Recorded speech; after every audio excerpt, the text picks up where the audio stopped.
Oi, meus amigos, queridos inscritos, amados irmãos e irmãs que me assistem, sejam todos muito bem-vindos ao meu canal. Meu nome é Danilo Sérgio, eu sou seu crítico do GCR, favorito, eleito e benquisto. Assim espero, né, meus irmãos? Hoje continua sendo sábado, dia 15 de janeiro de 2022. Muitas posições esperadas aí a partir desse dia 15, né? Tornando aí a nossa semana talvez muito explosiva, mas vamos com calma e vamos gerenciando essas expectativas para que a gente não continue se decepcionando, né? E assim, esse é um momento e não é uma probabilidade, e eu acredito muito nisso, gente. E agradeço a Deus por toda a conectividade proposta desde o início, com todos os inscritos do meu canal desde o começo, a todos os novos inscritos que me conhecem diariamente. Deus abençoe a todos e que possibilitem cada vez mais inscrições. Então não deixa de se inscrever aí, deixar o like no vídeo, a recomendação, o seu comentário. É muito bom saber a posição e o pensamento de cada irmão aí. Eu leio bastante, quase todos os comentários. Muito obrigado pelas bênçãos desejadas, eu desejo o mesmo, é totalmente recíproco, meus irmãos. Vamos unidos, pois unidos faremos a diferença. Continue apoiando o conteúdo do Danilo Sérgio aí, né? Que eu tiro essas notícias dos provedores de inteligência, de outros canais no YouTube, de sites da internet, reúne e recolho. Você apoiando, você consegue apoiar o canal para que meu conteúdo continue vivo. Eu continue aqui na plataforma, trazendo cada vez mais notícias a todos, né? E, seguindo as notícias, né, meus irmãos, eu trouxe aqui algumas analogias sobre o momento que nós estamos e gostaria de compartilhar com vocês. Então, senta, pega a pipoca, abre a latinha de coca e vamos lá. O que é moeda fiduciária do dinheiro? O dinheiro fiduciário é uma moeda emitida pelo governo que não é lastreada por uma mercadoria física como ouro ou prata, mas sim pelo governo que emitiu. O valor do dinheiro fiduciado é derivado da relação entre oferta e demanda e a estabilidade do governo emissor, em vez do valor de uma mercadoria que a sustenta, como é o caso do dinheiro da mercadoria. A maioria das moedas de papel moderna são moedas fiduciárias, incluindo o dólar americano, o euro e outras grandes moedas globais. O dinheiro fiduciário é uma moeda emitida pelo governo que não é lastreada por uma mercadoria como o ouro. A moeda fiduciária dá aos bancos centrais maior controle sobre a economia porque eles podem controlar quanto dinheiro é impresso. A maioria das moedas de papel moderna, como o dólar americano, são moedas fiduciárias. Um perigo do dinheiro fiduciário é que os governos imprimirão muito, resultando em hiperinflação. Como funciona o dinheiro fiat? O dinheiro fiat só tem valor porque o governo mantém esse valor, ou porque duas partes em uma transação concordam com seu valor. Historicamente, os governos cunhariam moedas de uma maneira física valiosa, como ouro ou prata, ou imprimiriam em papel moeda que poderia ser resgatado para uma determinada quantidade de uma mercadoria física. O dinheiro fiduciado é inconversível e não pode ser resgatado. A palavra fiat vem do latim e é muitas vezes traduzida como decreto, seja feito ou faça-se, porque o dinheiro fiduciário não está ligado ao físico reservas, como um estoque nacional de ouro ou prata, corre o risco de perder valor devido à inflação ou até mesmo se tornar inútil no caso de hiperinflação. Se as pessoas perderem a fé na moeda de uma nação, o dinheiro não terá mais valor. Isso difere da moeda lastreada em ouro, por exemplo, que tem valor intrínseco devido à demanda por ouro em joalheria e decoração também como fabricação de dispositivos eletrônicos, computadores e veículos aeroespaciais. História da moeda fiat. A moeda fiduciária é uma moeda que não possui valor intrínseco e é estabelecida como moeda legal por regulação governamental. Tradicionalmente, as moedas são apoiadas por commodities físicas, como prata e ouro, e a moeda fiduciária é baseada na credibilidade do governo emissor. O valor depende da oferta e da demanda que foi introduzido como uma alternativa ao dinheiro mercadoria e ao dinheiro representativo. O dinheiro mercadoria é criado a partir de metais preciosos, como ouro e prata, enquanto o dinheiro representativo representa uma reivindicação sobre uma mercadoria que pode ser resgatada. A China foi o primeiro país a usar a moeda fiduciária por volta dos anos 1000 d.C., e a moeda se espalhou por outros países do mundo. Tornou-se popular no século XX, quando o presidente dos Estados Unidos, Richard Nixon, introduziu uma lei que cancelou a conversibilidade direta do dólar americano em ouro. Atualmente, a maioria das nações usa moedas fiduciárias baseadas em papel para que servem apenas como modo de pagamento. Ao contrário das moedas tradicionais lastreadas em commodities, a moeda fiduciária não pode ser convertida ou resgatada. É intrinsecamente sem valor e usado por decreto do governo. Seja uma moeda fiduciária bem-sucedida, o governo deve protegê-la contra a falsificação e gerenciar a oferta de dinheiro com responsabilidade. O dinheiro fiduciário originou-se na China no século X, principalmente nas dinastias de Yuan, Tang, Song e Ming. Na dinastia Tang, 618 a 907, havia uma alta demanda por moeda metálica que excedia a oferta de metais preciosos. As pessoas estavam familiarizadas com o uso de notas de crédito e aceitavam prontamente pedaços de papel ou rascunhos de papel. A escassez de moedas forçou as pessoas a mudar de moedas para notas. Durante a dinastia Song, 1960 a 1276, havia um negócio em expansão na região de Sichuan que levou à escassez de dinheiro de cobre. Os comerciantes começaram a emitir notas privadas cobertas por uma reserva monetária e foi considerada a primeira moeda legal. O papel moeda tornou-se a única moeda legal na dinastia Yuan de 1276 a 1367, e a emissão de notas foi conferida ao Ministério das Finanças durante a dinastia Ming, 1368 a 1644. O Ocidente começou a usar papel moeda no século XVIII. As colônias americanas, a França e o Congresso Continental começaram a emitir letras de crédito que eram usadas para fazer pagamentos. Os governos provinciais emitiram notas que os titulares usariam para pagar impostos às autoridades. A emissão de muitas letras de crédito gerou alguma controvérsia devido aos perigos da inflação. Em algumas regiões, como a Nova Inglaterra e as Carolinas, as cédulas se desvalorizavam significativamente e houve um aumento nos preços das commodities à medida que as cédulas perderam valor. Durante as guerras, os países recorrem às moedas fiduciárias para preservar o valor de metais preciosos como ouro e prata. Por exemplo, o governo federal dos Estados Unidos recorreu a uma forma de moeda fiduciária conhecida como greenbacks durante a Guerra Civil Americana. O governo suspendeu a conversibilidade de seu papel moeda em ouro ou prata durante essa guerra. No início do século XX, o governo e os bancos prometeram permitir a conversão de notas e moedas em sua mercadoria nominal sob demanda. No entanto, o alto custo da Guerra Civil Americana e a necessidade de reconstruir a economia forçaram o governo a cancelar os resgates. O acordo de Bretton Woods fixou o valor de uma onça Troy de ouro em 35 dólares americanos. No entanto, em 1971, o presidente dos Estados Unidos, Richard Nixon, introduziu uma série de medidas econômicas, incluindo o cancelamento da conversibilidade direta de dólares em ouro devido ao declínio das reservas de ouro. Desde então, a maioria dos países adotou moedas fiduciárias que podem ser trocadas entre as principais moedas. Como funciona o dinheiro fiduciário? A moeda fiduciária não é suportada por nenhuma mercadoria física, mas pela fé de seus detentores em virtude de uma declaração do governo. O papel moeda funciona como um meio de armazenamento do poder de compra e uma alternativa ao sistema de troca. Ele permite que as pessoas comprem produtos e serviços conforme sua necessidade, sem precisar trocar por o produto, como foi o caso do escambo. Devido à sua capacidade de armazenar poder de compra, as pessoas podem fazer planos com facilidade e criar atividades econômicas especializadas. Por exemplo, uma empresa que lida com montagem de telefones celulares pode comprar novos equipamentos, contratar e pagar funcionários e expandir para outras regiões.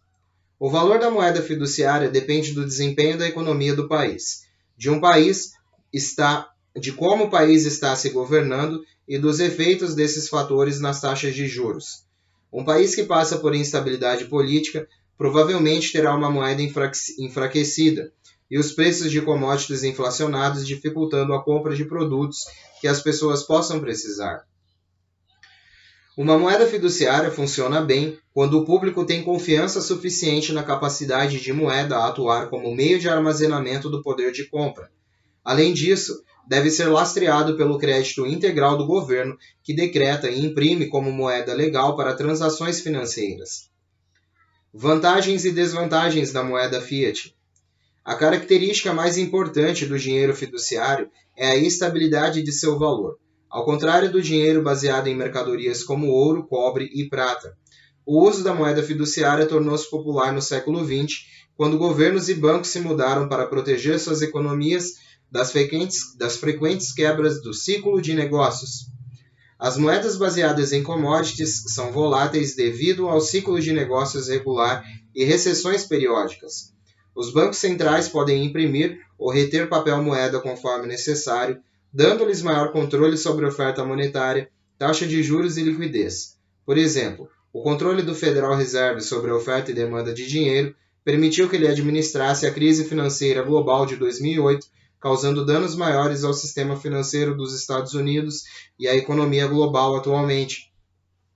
Embora a moeda fiduciária seja vista como uma moeda mais estável, que pode amortecer recessões, a crise financeira global provou o contrário.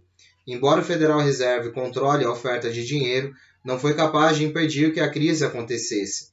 Os críticos da moeda fiduciária argumentam que a oferta limitada do ouro a torna uma moeda mais estável do que a moeda fiduciária, que tem uma oferta limitada. Bom, meus amigos, foram as primeiras impressões, né, de atualizações que eu tive, de acordo com todo esse movimento de dinheiro e toda essa questão do dinheiro fiduciário para o dinheiro convertido, né? Eu achei interessante fazer essa ressalva e vamos seguindo, né? Eu tenho mais informações globais aqui que eu gostaria de compartilhar com vocês, né? China está fazendo um movimento sério nos mercados de ouro e a moeda à medida que o mundo se aproxima de um novo sistema monetário. Antes da realização dos Jogos Olímpicos de Inverno deste ano em Pequim, a China está fazendo movimentos sérios nos mercados de ouro e a moeda à medida que o mundo se aproxima de um novo sistema monetário. Desvanecimento da hegemonia do dólar americano. As chances de que o dólar possa manter seu papel como moeda da reserva ficam cada vez menores, com vários desenvolvimentos recentes apontando para peças importantes para o novo sistema de reserva caindo em lugar e está prestes a se colocar. O novo sistema monetário, como discuti antes, uma vez totalmente implementado, será vinculado ao ouro. Você deve ter notado que ultimamente tem se tornado mais comum ouvir falar sobre a substituição do dólar, mas você raramente ouve falar de ouro. Isso não é surpreendente, e não se deixe enganar pensando que significa que o ouro não entrará em jogo.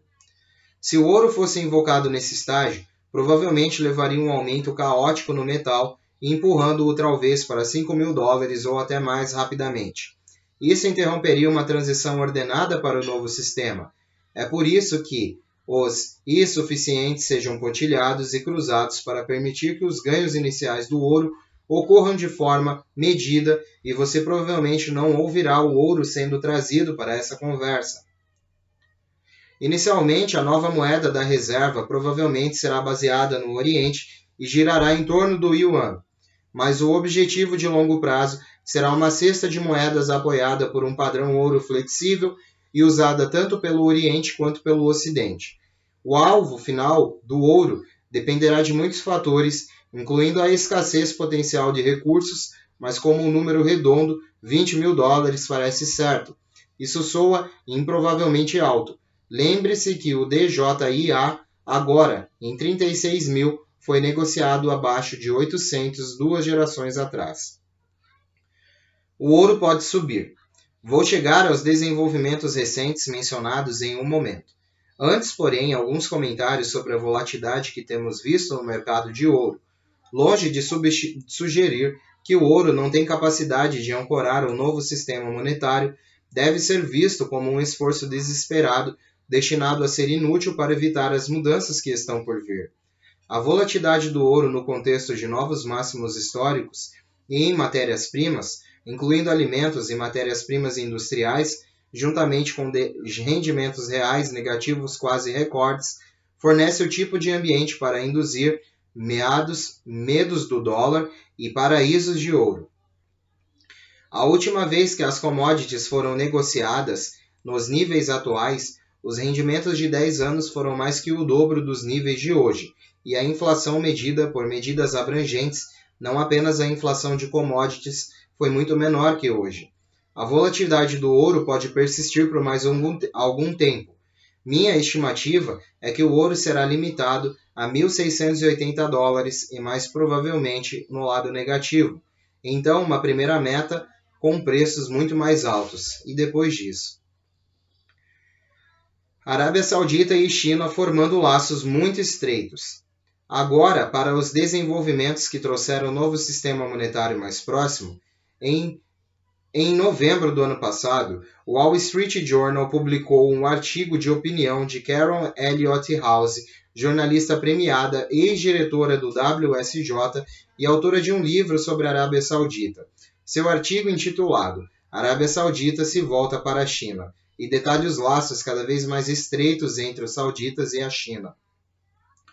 Um conselheiro não identificado do príncipe herdeiro saudita Mohammed bin Salman foi citado como tendo dito: "Você escolhe e nós estamos fazendo isso com a China."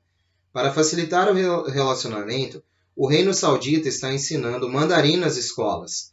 A China é o maior parceiro comercial dos sauditas. A principal exportação, é claro, é o petróleo, enquanto equipamentos e tecnologias militares se tornam importantes e vitais.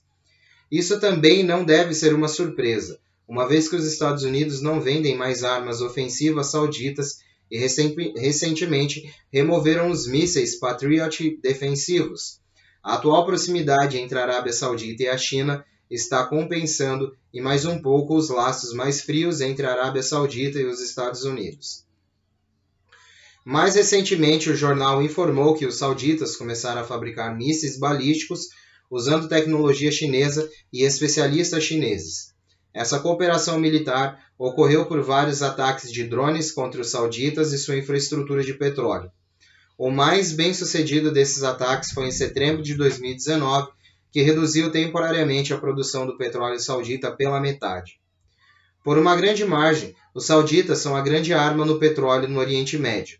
Se houver um número 2 entre os estados do Golfo, seriam Emirados Árabes Unidos, e há evidências crescentes de que esse país anteriormente neutro também agora favorece fortemente a China.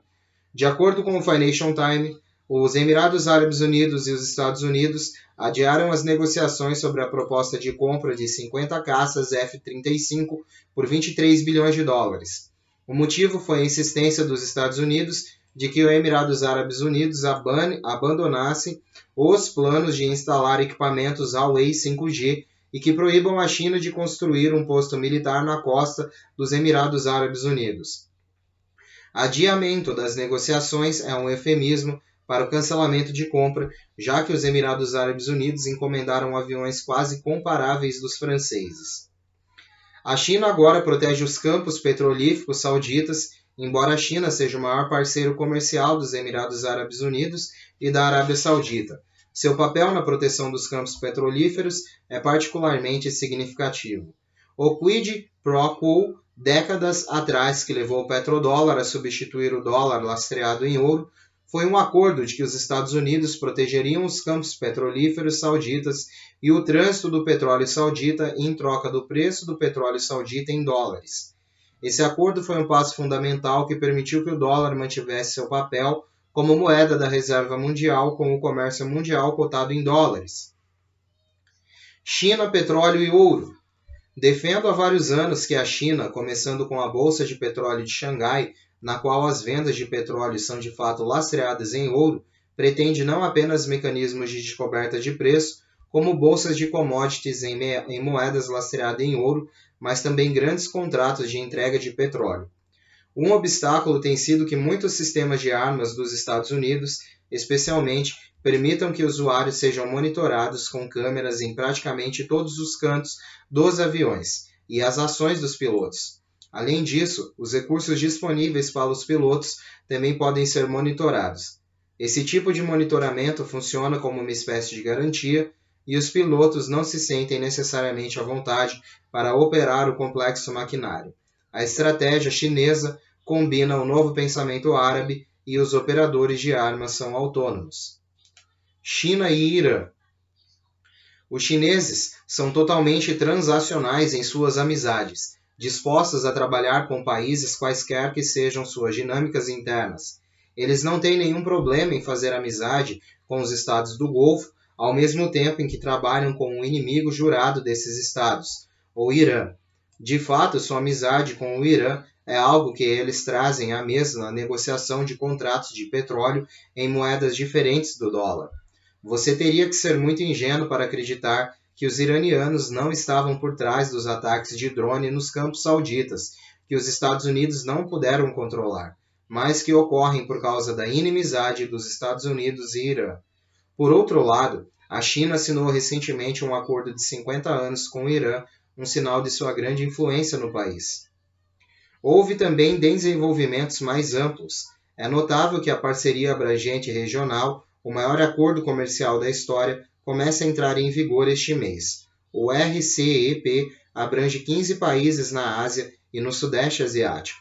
Eles incluem os 10 países que fazem parte da ASEAN, Associação das Nações do Sudeste Asiático, Brunei, Camboja, Indonésia, Laos, Malásia, Myanmar, Filipinas, Singapura, Tailândia e Vietnã, além de China, Japão, Coreia do Sul, Austrália e Nova Zelândia.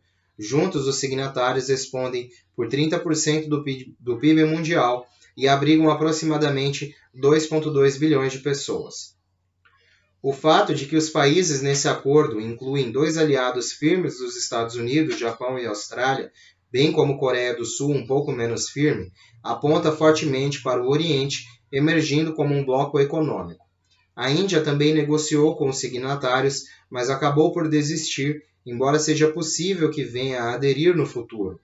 O Instituto Brookings estima que a RCEP adicionará cerca de 500 bilhões ao comércio mundial até 2030 e, ao unir a maior parte da Ásia como um bloco econômico, aproximadamente 90% dos ganhos comerciais são acumulados pelos signatários asiáticos. China lançará moeda digital nos Jogos Olímpicos de Inverno. O momento do culminar do acordo é significativo, chegando um mês antes dos Jogos Olímpicos de Inverno na China, momento em que a China planeja lançar sua moeda digital, conhecida como Moeda Digital do Banco Central. Embora o CBDC seja inicialmente destinado ao uso como moeda doméstica que substituirá o yuan de papel da China, a quase certeza de longo prazo é que ele se tornará uma moeda internacional e, crucialmente, será lastreado em ouro, como ficou claro, entre outros sinais, por um infocomercial animado que a China divulgou há algum tempo para seus cidadãos sobre as CBDCs, no qual o avatar da moeda era de cor dourada. O CBDC oferece várias vantagens sobre o atual sistema SWIFT dos Estados Unidos, que é apenas um protocolo de mensagem entre os bancos para alertá-los sobre onde residem as mercadorias em trânsito e quanto dinheiro deve ser mantido em custódia. O SWIFT tem sido usado e muitas vezes abusado pelos Estados Unidos para impor sanções. O CBDC não será só mais simples e seguro graças ao seu blockchain de última geração, como também será menos dispendioso, pois também serão necessários muito menos fundos de garantia. E espero que isso leve a um sistema monetário lastreado em ouro. Tenha em mente que a International Gold Exchange da China permite que qualquer vendedor de mercadorias troque yuan, que em breve estará na forma de um token digital para ser trocado por ouro. Ao adotar uma abordagem passo a passo, os chineses podem ter em mente a ideia de um sapo cozido na água. Para resumir, o início do RCEP, junto com o CBDC, prepara o terreno para um novo sistema monetário que será de pelo menos de fato apoiado em ouro. Algumas questões importantes permanecem. O dia do ouro está chegando. Espero fervorosamente que escolhamos esse caminho, mas independentemente disso, o dia do ouro está chegando. É simplesmente uma questão de quando as bolhas agora fervendo se transformam em fervura total. O ouro é essencial na carteira de qualquer investidor. A energia também. Eu argumentei antes que os combustíveis fósseis não vão desaparecer tão cedo, porque eles são essenciais como uma ponte para a economia verde, que é o objetivo final. Mas estamos na primeira fase dessa transição e já estamos usando grandes quantidades de nossa reserva estratégica, enquanto contamos com a China para proteger as fontes mais importantes do petróleo. Como nos tornamos tão loucos, acredito que podemos nos endireitar com o tempo e retomar a nossa antiga grandeza. Não posso dizer com certeza que iremos, mas espero de todo o meu coração que sim. Enquanto isso, porém, estamos impondo limites equivocadamente à produção de petróleo, um intermediário vital para alcançar uma sociedade sustentável, juntamente com o ouro, e você também deve possuir commodities industriais críticas, incluindo hidrocarbonetos, cobre, prata, lítio, urânio e até mesmo se encontrar lucrativas empresas de terras raras fora da China. Este não é o momento de ficar em sutilezas regulatórias. Temos que fazer este trabalho. Bom, meus amigos, são as novas que acerca desses acontecimentos mundiais e acerca de toda essa posição com o ouro também. Eu achei interessantíssima essa matéria, isso diz muito sobre o RVGCR, isso diz mais sobre onde estamos e qual será a posição propriamente do Brasil indo junto de encontro à China, né, pois a China está fazendo todo esse aparato e eu acredito muito forte que em breve teremos aí meios de negociação diferentes vindos aí atrelados ao yuan chinês também, visto toda essa posição da China, né, gente? E por enquanto de informações que eu tenho são essas, né? Eu volto mais tarde, nesse sábado, com novidades, às 2h30, né, meus amigos? Quem quiser já sabe onde me encontrar, é um extremo prazer, uma honra, visita de cada irmão e irmã que assiste o meu conteúdo e me dá essa incrível força. Um beijo do seu capitão intergaláctico interespacial Danilo Sérgio. Vamos unidos, pois unidos faremos a diferença. E unidos numa grande voz, ao infinito e além. E sempre além, né, meus irmãos? Que Deus abençoe esse fim de semana que apenas que apenas acabou de começar para todos nós. Que Deus abençoe muito essas pessoas. Continue se inscrevendo no meu canal, recomendando meus vídeos, deixando o like, o comentário. Isso me ajuda muito e ajuda que eu possibilita e ajuda e possibilita que eu traga cada vez mais notícias e notícias mais congruentes e concernentes ao movimento da RVGCR, né, meus irmãos? Fiquem todos com Deus, tenham um excelente sábado, um excelente dia, abençoado em nome do nosso Senhor Jesus. E quem quiser voltar, traz a pipoca, a coquinha, pode sentar, que o lugar aqui já está preparado para cada um de vocês, né? Tchau, tchau, meus irmãos. Deus abençoe. Até mais tarde.